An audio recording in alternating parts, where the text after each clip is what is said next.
এখানে কের পুজো হবে, তখন তাই আসছেন, এখন এসেই পুজোটা শুরু হবে। খাটছি 7 দিন পরে কের পুজো হয়, শনি মঙ্গলবার দেখে হয়। আজকে কের পুজোটা পড়েছে। আজকে কের পুজো আছে, আবার সন্ধ্যেবেলা অমাবস্যার নিশি পুজো আছে দুর্গাবাড়িতে। মূলত কের পুজোটা কি কি কারণে হয়?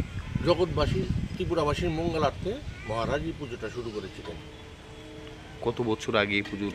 এটা সঠিক বছর বলা যাবে না, রাজ রাজ আমল থেকে চলে আসছে, যুগ যুগ ধরে এই পুজোটা চলে আসছে।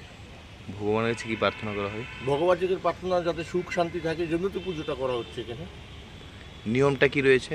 এখানে নিয়ম হলো, কালকে রাত্রে 10টায় লেগেছে কে, আজকে সারাদিন থাকবে, কালকে ভোর 5টায় কের সমাপ্ত হবে। এখানে কের পুজো হবে, তখন তাই আসছেন, এখন এসেই পুজোটা শুরু হবে।